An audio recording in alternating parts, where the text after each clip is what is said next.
అదే RTV app వార్తల్ని క్షణాల్లో చదివే అవకాశం ఉంటుంది. ఒక న్యూస్ పేపర్, ఒక టెలివిజన్ ఛానల్ మీ చేతుల్లో ఎప్పుడూ ఉంటాయి. అంటే 21% అప్పు చేసినోడు గొప్పోడా? రాష్ట్రాన్ని దాన్ని ఏమన్నాడు, ఏం పదం వాడినాడైనా? రాష్ట్రాన్ని ఆర్థిక ధ్వంసం 21.63% compounded annual growth rate of debt చేసినవాడు, ఆర్థిక ధ్వంసం చేసినవాడా? మనము కేవలం 12.9% అన్నీ కలిపినా కూడా, అన్ని రకాల డెట్స్ కలిపిన మనం ఆర్థికంగా ధ్వంసం చేసిన వాళ్ళమా? అందరూ కూడా ఈ పాయింట్ గమనించాల్సిన అవసరం ఉంది. మరి ఎక్కడ 14 లక్షల కోట్లను అబద్ధాలు చెప్పడం ధర్మమేనా? గవర్నర్ ప్రసంగంలో 10 లక్షల కోట్లని చెప్పించడం ధర్మమేనా? ఉన్నవి అన్ని రకాల అప్పులు కూడా లెక్కేసుకున్నా కూడా, including payables to power generators, అటువంటివి కూడా కలుపుకున్నా కూడా కేవలం 7,48,000 మాత్రమే ఉండడం వాస్తవమైతే ఈ మాదిరిగా తప్పుడు లెక్కలు చెప్పడం ధర్మమేనా?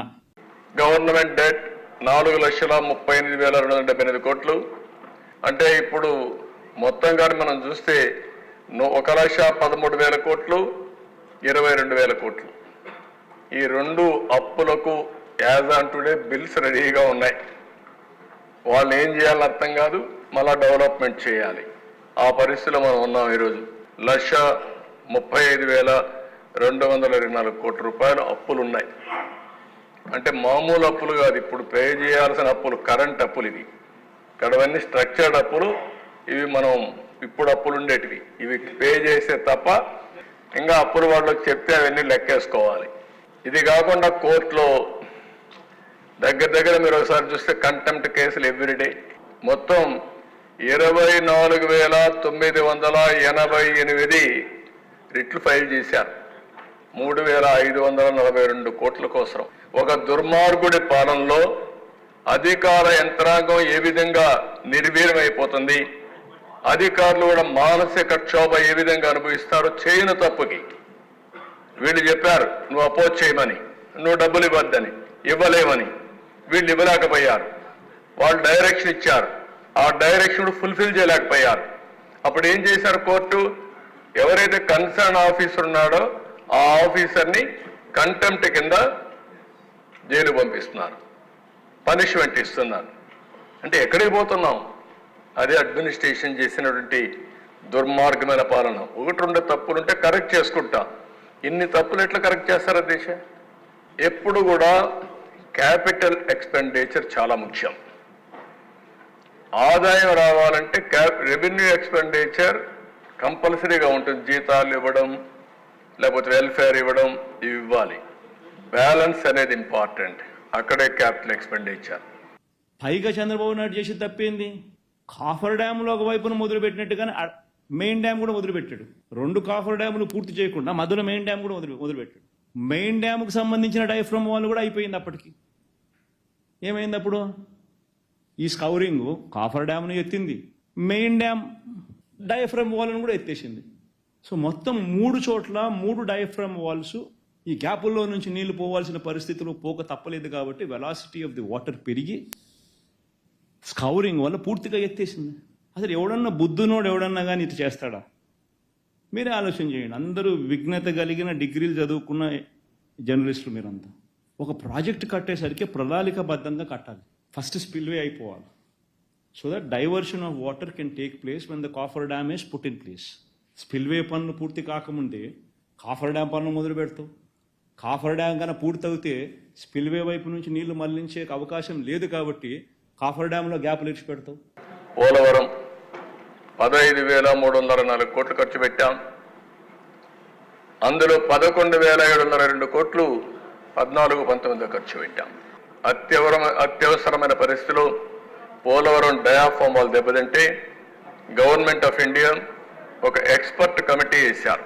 వాళ్ళు రికమెండ్ చేసింది గోదావరి ఒకేసారి 50 లక్షల క్యూసిక్స్ ఆఫ్ వాటర్ ఓసారి వచ్చే అవకాశం ఉంది. పెద్దగా వస్తే పీక్ పీరియడ్లో దీనికి డిజైన్ చేసింది 50 లక్షల క్యూసిక్స్ ఆఫ్ వాటర్.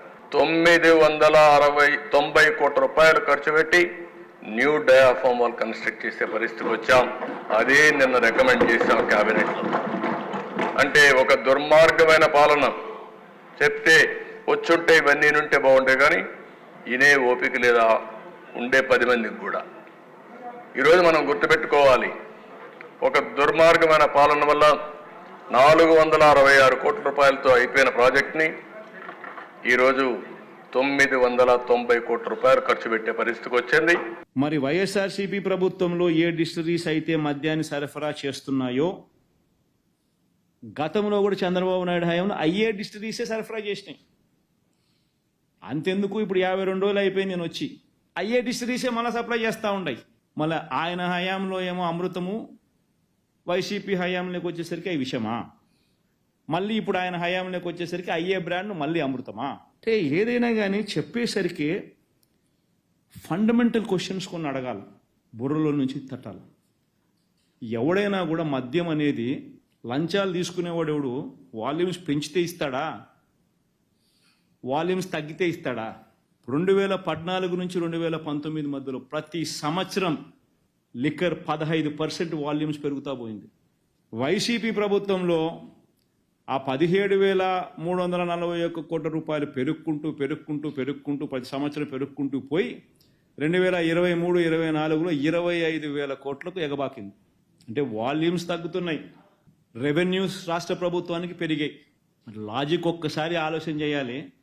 వాల్యూమ్స్ పెంచిన చంద్రబాబుకు లంచాలు ఇస్తారా, లేకపోతే పెంచుతానని చెప్పి అదే పనిగా చెప్పి మరీ పెంచుతామని ఆయనకు లంచాలు ఇస్తారా, లేదా వాల్యూమ్స్ తగ్గించి ఉక్కుపాదం మోపుతూ టైమింగ్స్ కుదించి వాల్యూమ్స్ తగ్గించే విధంగా చర్యలు తీసుకున్న ప్రభుత్వానికి లంచాలు ఇస్తారా? సెన్స్ అనేది ఉండాలా, కామన్ సెన్స్ ఉండాలి, లాజిక్ అనేది ఏదైనా మాట్లాడేసరికి. 20,676 కోట్ల రూపాయలు డైవర్ట్ చేసి ఏపీఎస్బిసిఎల్ ఏదో స్పెషల్ మార్జిన్ వేసి గవర్నమెంట్కి ఇచ్చారు. ఇంకొక పక్కన అడిషనల్ రీటైల్ ఎక్సైజ్ ట్యాక్స్ అది వేసి 14,275 కోట్ల రూపాయలు ఇప్పటి వరకు ఎస్క్రో ఇచ్చారు. నేరుగా ఎస్క్రో ఇచ్చి గవర్నమెంట్కి వస్తుంది, ట్రెజరీకి 1 డే ప్లస్ అని పెట్టి నెక్స్ట్ డే ఈ డబ్బులంతా అప్పులకు వెళ్ళిపోతుంది. మొత్తం కలిసి ఎక్కడికి వచ్చింది గవర్నమెంట్కి రావడం. ఇవన్నీ కూడా 15 ఇయర్స్ రెవెన్యూని డైవర్ట్ చేయడం కోసం ఏఆర్ఈటీ పెట్టారు.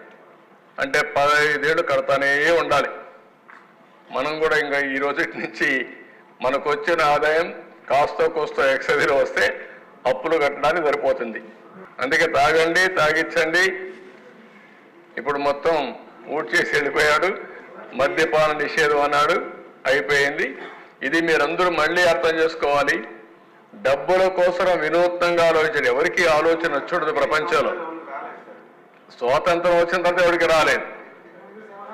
ఎక్సైజ్లో కూడా డబ్బులు డైవర్ట్ చేయొచ్చు, లేకపోతే ఈ విధంగా అడిషనల్ రీటైల్ ఎక్సైజ్ ట్యాక్స్ వేయచ్చు, వ్యాట్ కాకుండా స్పెషల్ మార్జిన్ ద్వారా కలెక్ట్ చేయొచ్చు. ఈ రెండు కలెక్ట్ చేసి మళ్ళీ సంక్షేమ కార్యక్రమాలు డైరెక్ట్గా పెట్టచ్చు, లేకపోతే ఆయన లూట్ చేసిన దానికి మిగిలిన డబ్బులంతా ఇక్కడ డైవర్ట్ చేశాడు, పీనట్స్ అన్ని. అంటే ఎంత అరాచకం అంటే అంత అరాచకాలు చేసే పరిస్థితికి వచ్చాడు. మరిన్ని వీడియోస్ కోసం ఛానల్ ని సబ్స్క్రైబ్ చేయండి, లేటెస్ట్ అప్డేట్స్ కోసం వాట్సాప్ ఛానల్ ని ఫాలో చేయండి, అండ్ లింక్ డిస్క్రిప్షన్ లో ఉంది.